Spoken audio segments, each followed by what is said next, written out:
News 18 ગુજરાતીમાં આપનું સ્વાગત છે। આપની સાથે હું છું કોમલ। સમાચારની શરૂઆત કરીએ તો રાજકોટમાં નકલી ડીવાયએસપી ઝડપાયો છે। તો રાજકોટ રેન્જ આઈજી નિર્લિપ્ત રાયની ટીમે નકલી ડીવાયએસપીને ઝડપી પાડ્યો છે।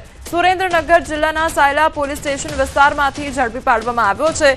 તો સોહિલ ખાન પઠાણ નામના વ્યક્તિને ઝડપી પાડવામાં આવ્યો છે। સોહિલ ખાન પોતાની ઓળખ દાહોદ લોકલ ક્રાઇમ બ્રાન્ચના તત્કાલીન પીઆઈ તેમજ એટીએસના ડીવાયએસપી તરીકે આપતો હતો। સોહિલ ખાન પઠાણ સાયબર ક્રાઇમ જેવા ગુના આચરી લોકો સાથે છેતરપિંડી આચરતો હતો। તો નકલી ડીવાયએસપીને ઝડપી પાડવામાં આવ્યો છે। તો તે અંગે વધુ તપાસ પણ હાથ ધરવામાં આવી છે। સુરેન્દ્રનગરના સાયલા ખાતેથી આ જે નકલી ડીવાયએસપી છે તેને ઝડપી પાડવામાં આવ્યો છે। સોહિલ ખાન પઠાણ કે જેના દ્વારા નકલી ડીવાયએસપીનો તરખાટ રચવામાં આવ્યો હતો। સંવાદદાતા અંકિત અમારી સાથે જોડાઈ ગયા છે। અંકિત, નકલી ડીવાયએસપીનો ભાંડાફોડ થયો છે, શું અપડેટ? જી, ચોક્કસથી વાત કરવામાં આવે તો રાજકોટ રેન્જ આઈજી નિર્લિપ્ત રાયની ટીમ દ્વારા સુરેન્દ્રનગર જિલ્લાના સાયલા ખાતેથી 32 વર્ષીય સોહિલ ખાન પઠાણ નામના નકલી ડીવાયએસપીને છે તે ઝડપી પાડવામાં આવ્યો છે। આ સોહિલ ખાન પઠાણ દ્વારા સોશિયલ મીડિયાના માધ્યમથી પોતાની ઓળખ છે તે દાહોદ લોકલ ક્રાઇમ બ્રાન્ચના તત્કાલીન પીઆઈ તેમજ એટીએસના ડીવાયએસપી તરીકેની આપવામાં આવી હતી। રાજકોટ રેન્જ આઈજી નિર્લિપ્ત રાયની જે ટીમ છે તે ગઈકાલે સુરેન્દ્રનગર જિલ્લાના સાયલા પોલીસ સ્ટેશન વિસ્તારમાં પેટ્રોલિંગમાં હતી અને તે દરમિયાન પોલીસને બાતમી મળી હતી કે સોહિલ ખાન પઠાણ નામનો વ્યક્તિ છે તે છેતરપિંડી કરવા માટે તેમજ અનઅધિકૃત રીતે આર્થિક ફાયદો મેળવવા માટે સોશિયલ મીડિયાના માધ્યમથી પોતે પોલીસ અધિકારી ન હોવા છતાં પોલીસ અધિકારીનો ગણવેશ ધારણ કરીને પોતાની ડીવાયએસપી તરીકેની ઓળખ આપી રહ્યો છે। ત્યારબાદ રાજકોટ રેન્જની ટીમ છે તેમના દ્વારા આ સોહિલ ખાન પઠાણની પૂછપરછ હાથ ધરવામાં આવી હતી। સાથોસાથ તેનો મોબાઈલ ફોન છે તે પોલીસે તપાસના અર્થે કબજે લીધો હતો। ત્યારે પોલીસમાં જે તેનો મોબાઈલ ફોન છે તેની તપાસની અંદર આરોપી દ્વારા ઇન્ટરનેટના માધ્યમથી તેમજ આર્ટિફિશિયલ ઇન્ટેલિજન્સ એપ્લિકેશનના માધ્યમથી પોતાના ફોટાને પોલીસ અધિકારીઓના ગણવેશવાળો આબેહૂબ ફોટો છે તે પણ મળી આવ્યો હતો। સાથોસાથ તેનું ઓળખ કાર્ડ છે તે મળી આવ્યું છે, ડ્યુટી પાસ મળી આવ્યો છે, સાથોસાથ ટ્રાન્સફર ઓર્ડર છે તે સહિતના બોગસ ડોક્યુમેન્ટ મળી આવ્યા હોવાનું છે તે સામે આવ્યું છે। જે અંકિત, જે પ્રમાણે તેની ધરપકડ કરવામાં આવી ત્યારબાદથી શું અપડેટ મળી રહ્યું છે કે કેવી રીતે છેતરપિંડી આચરવામાં આવતી હતી, કેવી રીતે લોકોને પોતાના વિશ્વાસમાં લેવામાં આવતા હતા?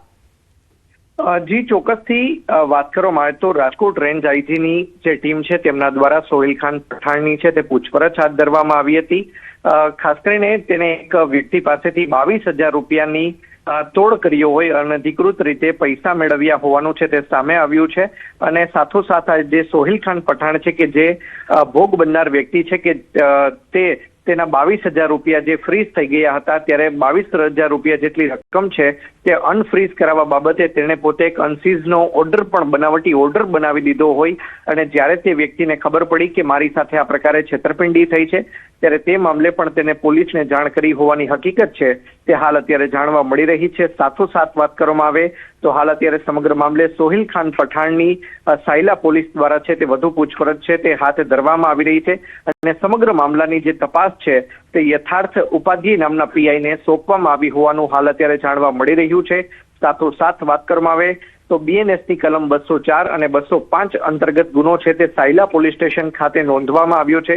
સાથોસાથ આઈટી એક્ટની કલમ મુજબ પણ ગુનો છે તે દાખલ કરવામાં આવ્યો છે। જે અંકિત, સમગ્ર માહિતી બદલ આપનો આભાર।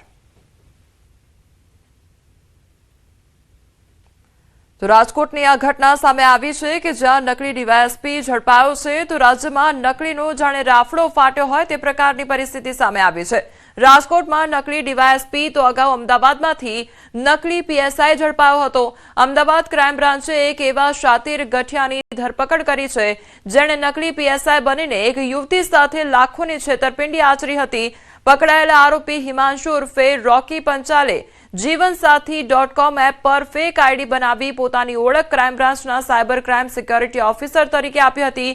ઇન્સ્ટાગ્રામ પર પોલીસ યુનિફોર્મવાળા ફોટા મૂકી યુવતીનો વિશ્વાસ જીત્યા બાદ તેણે અલગ અલગ બહાના હેઠળ ઓનલાઈન રૂપિયા પડાવ્યા। ચોંકાવનારી વાત એ છે કે આરોપી એઆઈની મદદથી પોતાના સસ્પેન્શન અને આઈટી રેડના બોગસ લેટર્સ તેમજ નકલી ડોક્યુમેન્ટ્સ બનાવતો હતો। હાલ પોલીસ તેની સામે બોગસ ડોક્યુમેન્ટ બનાવવાની વધુ કલમો ઉમેરી આગળની કાર્યવાહી હાથ ધરી છે। તો આ બંને ઘટના સામે આવી છે। એક તરફ રાજકોટની કે જ્યાં નકલી ડીવાયએસપીને ઝડપી પાડવામાં આવ્યો છે, તો બીજી તરફ અમદાવાદની અગાઉ એક ઘટના કે જ્યાં નકલી પીએસઆઈને ઝડપી પાડવામાં આવ્યો છે। તો અલગ અલગ આ ઘટનાઓ સામે આવી છે। સૌથી પહેલા અમદાવાદની એક ઘટના સામે આવી હતી કે જ્યાંથી નકલી પીએસઆઈને ઝડપી પાડવામાં આવ્યો હતો। નકલી પીએસઆઈ દ્વારા જે યુવતીઓ છે, યુવતીઓનો વિશ્વાસ મેળવવામાં આવ્યો હતો અને તેમની સાથે છેતરપિંડી આચરવામાં આવી હતી। નકલી ઓળખ કાર્ડ, નકલી ડોક્યુમેન્ટ્સ તેના દ્વારા બનાવવામાં આવ્યા હતા। આ સાથે ઇન્સ્ટાગ્રામ પર તેના દ્વારા વર્દી સાથેના ફોટોઝ પણ શેર કરવામાં આવ્યા હતા અને યુવતીઓને વિશ્વાસમાં લેવામાં આવી હતી। તો બીજી તરફ રાજકોટની એ ઘટના કે જ્યાં નકલી ડીવાયએસપીની ધરપકડ કરવામાં આવી છે, વધુ પૂછપરછ હાથ ધરવામાં આવી રહી છે, પરંતુ તેના દ્વારા પણ વર્દી પહેરીને ફોટા મૂકવામાં આવ્યા હતા અને આ સાથે લોકોનો વિશ્વાસ કેળવવામાં આવી રહ્યો હતો। સંવાદદાતા અક્ષય અમારી સાથે જોડાઈ ગયા છે। અક્ષય, રાજકોટમાં નકલી ડીવાયએસપી ની ધરપકડ કરવામાં આવી છે, શું અપડેટ મળી રહ્યું છે અને અવારનવાર આવી ઘટનાઓ સામે આવી રહી છે, ત્યારે શું લૂપહોલ સામે આવી રહ્યો છે? જી, ચોક્કસથી વાત કરવામાં આવે તો સુરેન્દ્રનગર જિલ્લામાં ફરી એકવાર નકલીની બોલબાલા હોય તેવી સ્થિતિ સર્જાઈ છે અને નકલી ડીવાયએસપીને અસલી પોલીસે ઝડપી પાડ્યો છે।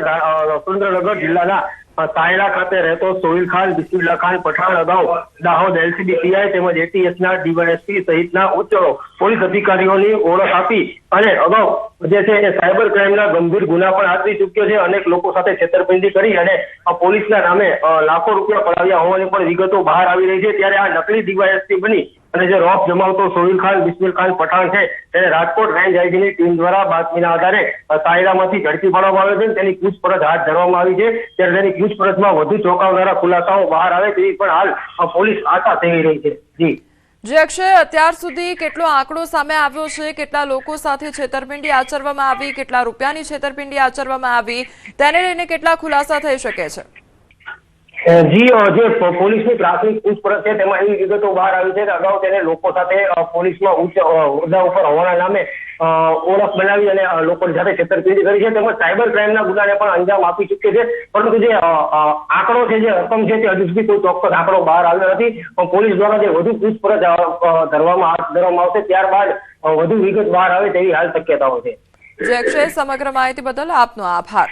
તો રાજકોટનો આ મામલો સામે આવ્યો છે કે જ્યાં નકલી ડીવાયએસપીની ધરપકડ કરવામાં આવી છે અને વધુ તપાસ હાથ ધરવામાં આવી રહી છે, પૂછપરછ કરવામાં આવી રહી છે। તો પૂછપરછમાં મોટા ખુલાસા પણ થઈ શકે છે, એ આંકડો પણ સામે આવી શકે છે કે કેટલા લોકો સાથે છેતરપિંડી આચરવામાં આવી છે।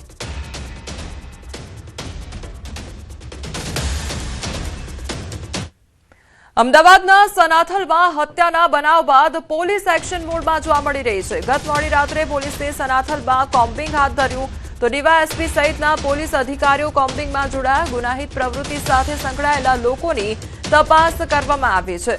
તો અમદાવાદની આ ઘટના સામે આવી છે કે જ્યાં પોલીસ દ્વારા સઘન તપાસ હાથ ધરવામાં આવી રહી છે। સનાથલમાં હત્યાના બનાવ બાદ પોલીસ હવે એક્શન મોડમાં જોવા મળી રહી છે। ગત મોડી રાત્રે પોલીસ દ્વારા સનાથલ ખાતે કોમ્બિંગ હાથ ધરવામાં આવ્યું હતું, તો ડીવાયએસપી સહિતના પોલીસ અધિકારીઓ કોમ્બિંગમાં જોડાયા હતા અને ગુનાહિત પ્રવૃત્તિ સાથે સંકળાયેલા લોકોની તપાસ પણ કરવામાં આવી છે। સંવાદદાતા ઋત્વિજ અમારી સાથે જોડાઈ ગયા છે। ઋત્વિજ, સનાથલ હત્યા કેસ બાદ હાલ પોલીસ દ્વારા કયા પ્રકારે કામગીરી કરવામાં આવી રહી છે? જી કોમલ, વાત કરીએ તો કેટલાક દિવસ અગાઉ સનાથલની અંદર એક નજીવી બાબતમાં એક યુવકની હત્યા કરવામાં આવી હતી। જોકે ત્યારબાદ તુરંત જ પોલીસ તાત્કાલિક ઘટના સ્થળ પર પહોંચી ગઈ હતી અને જે આરોપીઓ છે તે આરોપીઓને ઝડપીને આગળની જે કાર્યવાહી છે તે શરૂ કરી હતી। પરંતુ જે પરમ દિવસે એક રાત્રિના બનાવ બન્યો હતો, જે આરોપીની બે ગાડી અને એક રિક્ષા હતી તે તેના ઘરની નજીકની અંદર પાર્ક કરી રહી હતી અને આ 3 વાહનો હતા, તેમાં કોઈ અજાણ્યો શખ્સ છે તે આગ લગાડીને જતો રહ્યો હતો, જેને કારણે બાજુના મકાનની અંદર પણ આગ પ્રસરાઈ હતી અને ત્યારબાદ હવે પોલીસ દ્વારા આ સમગ્ર મામલે કડક કાર્યવાહી પણ કરવામાં આવી રહી છે। ગત મોડી રાતની વાત કરીએ તો ડીવાયએસપી, પોલીસ ઇન્સ્પેક્ટર સહિતના જે પોલીસ જવાનો છે તેમના દ્વારા આખા ગામની અંદર એક કોમ્બિંગ હાથ ધરવામાં આવ્યું હતું અને ગુનાહિત પ્રવૃત્તિઓ સાથે સંકળાયેલા જે પણ વ્યક્તિઓ છે તેઓની પણ પૂછપરછ કરવામાં આવી હતી અને તેમની ગતિવિધિઓ પર સતત નજર રાખવામાં આવી રહી છે। એટલે ગામની અંદર અન્ય કોઈ પણ પ્રકારનો અનિચ્છનીય બનાવ ન બને તેની તકેદારીના ભાગરૂપે હાલમાં પોલીસ દ્વારા વારંવાર પેટ્રોલિંગ અને કોમ્બિંગ કરવામાં આવી રહ્યું છે। જે ઋત્વિજ, સમગ્ર માહિતી બદલ આપનો આભાર। ગોંડલના ભગવતપરામાં 20 મેની રાત્રે નિલેશભાઈ શેખની છરી અને લાકડીના ઘા મારી હત્યા કરવામાં આવી હતી। રાજકોટ હોસ્પિટલમાં સારવાર દરમિયાન તેમનું મોત નીપજતા પોલીસે ઝડપભેર કાર્યવાહી કરી 2 આરોપીઓને ઝડપી પાડ્યા હતા. તો આ આરોપીઓને ઘટનાસ્થળે રિકન્સ્ટ્રક્શન માટે લાવવામાં આવ્યા હતા. જો કે આરોપીઓ પગ મૂકતાની સાથે જ સમગ્ર વિસ્તારમાં ભારે તંગદિલી વ્યાપી ગઈ હતી. મૃતકના પરિવારજનો અને સ્થાનિક મહિલાઓમાં ભારે આક્રોશ ફાટી નીકળ્યો હતો. મહિલાઓએ આરોપીઓને કડક સજા કરવાની માંગ સાથે ઉગ્ર વિરોધ નોંધાવ્યો હતો, જેના કારણે તંગદિલી સર્જાતા પોલીસે બંને આરોપીઓને તાત્કાલિક સ્થળ પરથી ખસેડી દીધા હતા. તો ઘરના મોભીના હત્યારાઓને જોઈને વિફરેલી મહિલાઓએ પોલીસ બંદોબસ્ત વચ્ચે જ ભારે ચીચિયારીઓ શરૂ કરી દીધી હતી. રોષે ભરાયેલી મહિલાઓએ ન્યાયની માંગ સાથે આકરા સૂત્રોચ્ચાર કર્યા. માંગ કરવામાં આવી હતી કે મારો તમે અમારી સામે, એક ધોકો ન માર્યો ને વયા ગયા. હવે આગામી તમારી શું માંગ રહેશે? અમારી માંગ છે કે અમારી સામે એને મારો, સજા મળવી જોઈએ એને. અને ગાંઠના પોલીસ વાળા એમ કહીને ગયા કે તમારી ઉપર કેસ થાય. શેનો કેસ થાય? અમારા ઘરનું માણા અમારું ગીસે, એનું કોઈનું ગીસે. અત્યારે પોલીસ તેડીને આવ્યા તો અમને હું મોઢું દેખાડવા આવ્યા. અમને 2 ધોકા મારી નજરે પોલીસે મારી નહીં. ઉપર જતા અમને ધમકી મારી કે તમારી ઉપર કેસ અમે વધારે લાગુ કરશું. એને 2 દી પહેલા મારી નાખવામાં આવ્યા છે. રાતે 3 વાગે કોઈને ખબર નહોતી, કોઈને જાણ નહોતી. મારી નાખવામાં આવ્યા છે. માર્યો છે, આ કોઈના બાપને માર્યો છે તો અમારે હક બને છે એટલો મારવાનો. એ લોકોએ અમારી સામે એક ધોકો ન માર્યો, અમને ન મારવા દીધા. અને બીજા નંબરમાં એના જે મોટા સાહેબ આવ્યા હતા એને એમ કીધું કે હવે તમે તમારી ઉપર કેસ કરશું અને તમારો કેસ હાવ બોધો કરી નાખશું એમ કહીને ગયા છે. અમને અમારી માંગ એ છે કે એને ફાંસીની સજા જ આપો. ઓકે, આટલા બધા ખૂન કરીને પછી જાય તો એને ફાંસીની સજા જ થવી જોઈએ. ગીર સોમનાથના ગીર ગઢડાના હરમડિયા ગામમાં અંતે 2 દિવસની ભારે જહેમત બાદ અંદાજે 11 ફૂટ લાંબા મગરને પાંજરે પૂરવામાં વન વિભાગને સફળતા મળી. 3 દિવસ પહેલા બાળક પોતાના પિતા સાથે સાંગાવાડી નદી કાંઠે હાથ પગ ધોવા ગયો હતો, ત્યારે અચાનક મગરે પિતાની નજર સામે જ બાળકને ખેંચી લીધો હતો. કલાકો સુધી ચાલેલી શોધખોળ બાદ બાળકને મગરના મોંમાંથી બહાર કાઢવામાં સફળતા મળી હતી. ઘટનાને પગલે વન વિભાગ દ્વારા છેલ્લા 2 દિવસથી નદી કાંઠે પાંજરા મૂકી રેસ્ક્યુ ઓપરેશન હાથ ધરવામાં આવ્યું હતું. તો 11 ફૂટનો જે મગર છે, વિશાળકાય મગર, તેને હવે પાંજરે પૂરવામાં આવ્યો છે. અને ગીર ગઢડાની આ ઘટના સામે આવી છે કે જ્યાં નદીએ જે પુત્ર છે તે હાથ પગ ધોવા માટે ગયો હતો અને તે દરમિયાન પિતાની નજર સામે જ જે પુત્ર છે તેને મગર ખેંચી ગયો હતો. ત્યારબાદ રેસ્ક્યુ ઓપરેશન હાથ ધરવામાં આવ્યું હતું અને બાળકને બહાર કાઢવામાં સફળતા પ્રાપ્ત થઈ હતી, પરંતુ ત્યારબાદથી જ મગરને પકડવા માટે પાંજરું મૂકવામાં આવ્યું હતું. સાબરકાંઠામાં સ્ટેટ હાઈવે નજીક દીપડાના આટાફેરા જોવા મળ્યા છે. વિજયનગરના પાલ ચેકપોસ્ટ પાસે દીપડો જોવા મળ્યો. હાઈવે પર દીપડો દેખાતા વાહન ચાલકોમાં ભારે ફફડાટ ફેલાયો છે. રાત્રિ દરમિયાન અહીંથી હજારો વાહન ચાલકો પસાર થાય છે. તો વાહન ચાલકે વિડીયો ઉતારી સોશિયલ મીડિયામાં વાયરલ કર્યો છે. દીપડાનો વિડીયો વાયરલ થતા સ્થાનિકોમાં ભય ફેલાયો છે. દીપડાને પાંજરે પૂરવા સ્થાનિકોની વન વિભાગને માંગ કરવામાં આવી રહી છે. તો વિજયનગરના પાલ ચેકપોસ્ટ પાસે દીપડો દેખાયો હોય તે પ્રકારની ઘટના સામે આવી છે. તો વાહન ચાલકોમાં ભારે ફફડાટ પણ ફેલાયો હતો. દીપડાએ દેખા દેતા વાહન ચાલકો તેમજ સ્થાનિકોમાં ભયનો માહોલ સર્જાયો છે. તો વિડીયો વાયરલ થતા સ્થાનિકોમાં પણ ભયનો માહોલ સર્જાયો અને સ્ટેટ હાઈવે પર આ આટાફેરા દીપડાના જોવા મળ્યા છે. તો વન વિભાગને અપીલ પણ કરવામાં આવી છે. પાંજરે પૂરવા માટે અપીલ વન વિભાગને કરવામાં આવી રહી છે. તો સાબરકાંઠાની આ તસવીરો સામે આવી છે કે જ્યાં દીપડાની દહેશત જોવા મળી છે અને દીપડાએ દેખા દેતા વાહન ચાલકો તેમજ સ્થાનિકોમાં ભયનો માહોલ સર્જાયો છે.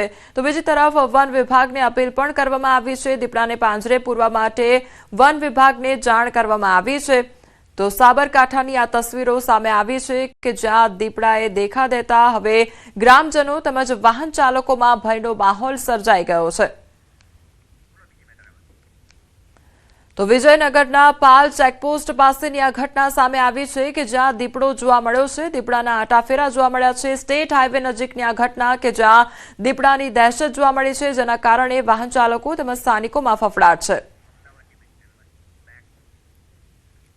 અમદાવાદમાં શાળાઓ શરૂ થતા જ વાલીઓની કમર તૂટશે. નવા શૈક્ષણિક સત્રથી સ્કૂલ વાન રિક્ષાના ભાડામાં ભાવ વધારો થવાની શક્યતા છે. તો ઈંધણ અને સીએનજીમાં ભાવ વધારા બાદ હવે વાલીઓને વધુ એક ઝટકો પડશે. સીએનજીના ભાવમાં વધારો થતાં સ્કૂલ વર્ધી એસોસિએશન ભાવ વધારો કરવાની તરફેણમાં છે. તો જૂન મહિનાની શરૂઆતમાં અમદાવાદ સ્કૂલ વર્ધી એસોસિએશનની બેઠકમાં ભાવ વધારા અંગે નિર્ણય લેવામાં આવશે. સ્કૂલ વર્ધી એસોસિએશને 2024માં ભાડામાં વધારો કર્યો હતો. તો 2024ની સરખામણીએ સીએનજીમાં પ્રતિ કિલો 10 રૂપિયા વધ્યા છે.